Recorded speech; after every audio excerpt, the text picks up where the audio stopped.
friends, and welcome back to the Photoshop Basics for Scrapbooking class. Today, we are going to cover our final topic on the silhouette and slash Photoshop interactions and capabilities for cutting out our different files. Today's lesson is going to cover the print and cut functions that allows you to print out a file on your printer, bring it over to your silhouette, and have your silhouette cut it out for you.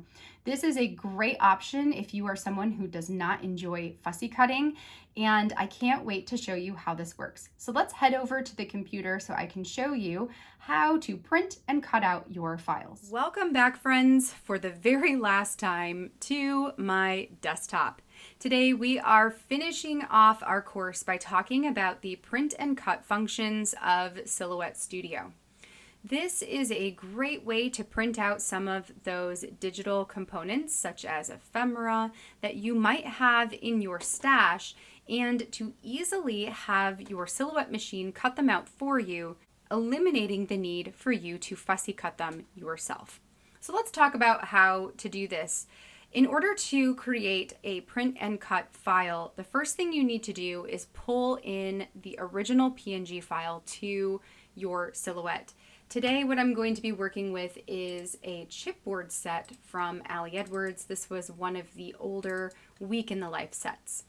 So the PNG that I went searching for, let me pull it up here so you can see it. In the digital files, you get each of the individual pieces as a separate PNG, and I could totally add those onto a page and put them wherever I wanted them to go and cut those out, print and cut those out. Or there's also this file where all of them are placed onto a 4x6 canvas. That's the one that I'm using so that I don't have to arrange them myself. They're already arranged in a way that I like. So with this file open, you see that it puts it automatically into the upper left-hand corner, and it is in fact a 4x6. To create the cut file that's going to go around these pieces, we're going to use the trace tool. So that is the one that looks like a butterfly. We will select the trace area, and then I'm going to draw a rectangle around all of those pieces. Now here's where things get a little tricky, because you can see inside of a lot of these pieces are not highlighted fully yellow. So we've got a couple here that have yellow. For most of them, the words on the inside are not being selected, but that's okay because we're not actually going to trace the inside of this one. We just want to do an outer trace. But we do want to make sure that these pieces that are not being highlighted, so the remember and the this story has my heart, little details matter, I do want those to be highlighted in yellow as much as possible. So I'm going to come over to my threshold and adjust it up until all of those pieces are fully highlighted. Probably right around here. Now again, it doesn't matter if all of the inside pieces are not highlighted. It's going to be okay because we're going to come to our trace style and we're just going to select trace outer edge. When I do that, we are going to see a red line appear around the outside of all of these pieces. If I were to move the original file, you can see the cut marks for all of the elements line up perfectly with the elements that I would print. I'm actually going to put this back though, because I want them to line up perfectly on my cutting mat as well. Once I have this part done, the next thing I can do is send this to my printer. The key to print and cut with the Silhouette is making sure that you are printing from your Silhouette Studio to your printer, and then after it prints out, you need to add the printed piece in the exact same spot where it is showing on my screen here. So in the upper left-hand corner is where I'm going to put my printout. So for printing, you would click on the printer settings here, make sure that you've got the correct printer selected, and then you need to go into your preferences, because depending on the type of paper that you're using, you want to make sure those adjustments are made. So for me, I would be doing photo printing with borderless, It would go on plain paper, an 8.5 by 11 in portrait. And then I would need to go to my page setup and make sure that my extension is all the way to the bottom, and then hit OK. And I would know that my settings are correct. I would then print this out onto my Canon Pro 100 photo printer. It's what I print everything on here in my studio. And then after it is printed out, the icons or the elements are going to be printed in that upper left-hand corner of that piece as well. So then I can take my cutting mat, stick this directly on top, exactly where it's showing it right now, load this into my Silhouette machine, and then come back to the Silhouette program here and send this file to my Silhouette, and it will cut out around all of those pieces on my Silhouette or on my actual cardstock. Again, you just want to make sure you've got your settings where you want them with your material, action, and tool. Once they are cut out, you're going to easily be able to peel them off of the back and use them as the ephemera pieces they are. Now, one other thing I want to show you before we end today is creating an offset so that you can actually print, or you can actually cut out a small white border around the outside of your pieces. So this time, let's pull in a couple of these chipboard individually. So I'm going to add all three of them onto my page here. So here's this chipboard, embracing these messy moments and weaken the life. And we'll move that out of the way. So this time what I want to do is make sure that they've got a little bit of space in between them this time, because when I offset them, I don't want their offsets to hit each other. After getting the three circles into place, I'm going to go ahead and trace them. So I will select my trace area, go over all three of the circles, and this time I still want to only trace the outer edge. Next, what I can do is create my offset, which is going to give me that little bit of white border.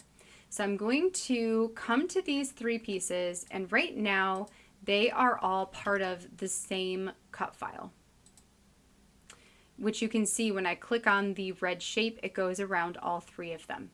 So first I want to come over here and release the compound path, which is going to allow each of those circles to be its own individual movable thing.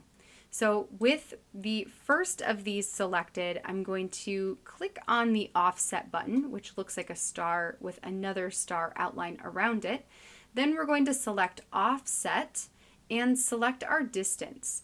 Right now it is 0.125. I think that's probably fine. So then I will hit the apply button, and now that cut file is going to remain. Let's do this for the other files here. So we'll offset this. Nope.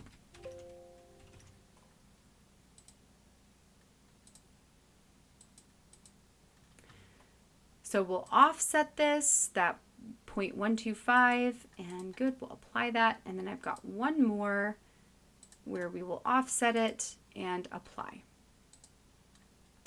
Now the last thing I need to do, because right now it's going to cut right on the outside of my circle and the offset.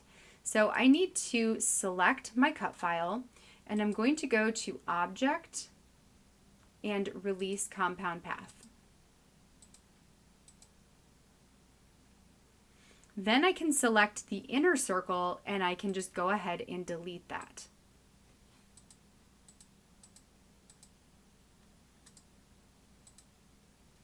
We're going to do that for these other ones as well. So we will release the compound path, select just the inner circle and delete it, and then come to our third one.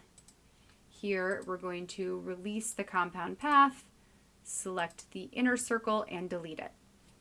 So now if I were to send this to my printer, it would print out the three circles. When I go to send this to the cutting machine, to my Silhouette, it's going to cut the offset line, giving me that small white border around the outside of each of these ephemera or circle chipboard pieces. So there is a way to create those offsets in order to print off your image a little bit bigger or give you the white border if that's something that you like to have, even when you are fussy cutting your own pieces. So this allows you to do that without having to go through the extra effort of fussy cutting it yourself. Friends, that is really the last thing I have to show you today. These processes for printing and cutting out your elements using the Silhouette Studio software. I hope that this month's lesson has been helpful for you in giving you some courage to try out cutting with your Silhouette. If you have questions, please leave those in the comments below. I am by no means an expert at Silhouette Studio, but I am happy to help if there are issues that you are running into that maybe I can help figure out what's going on. And yes, I want to say thank you to all of you who have stuck with me for this entire course. I hope that this Photoshop Basics for Scrapbooking class has been helpful for you, that it has taught you some new techniques to try and given you an extra push to try out the programs and see what kinds of things you can create with these digital scrapbooking tools.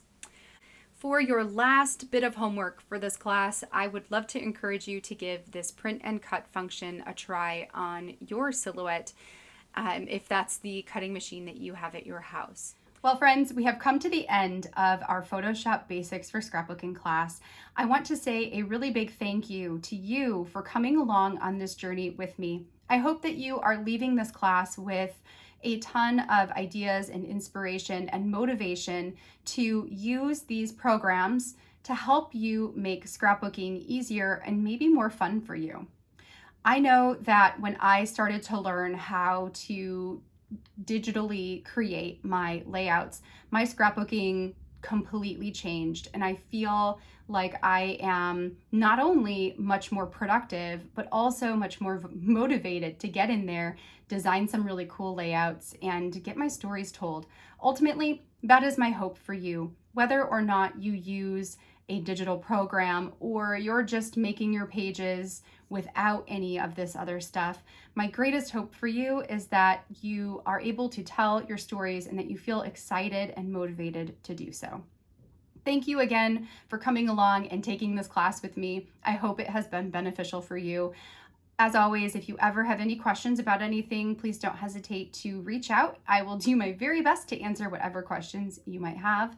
And friends, this is going to be it. So I hope you have a fantastic rest of your day, and I will see you around the internet space. Bye, friends.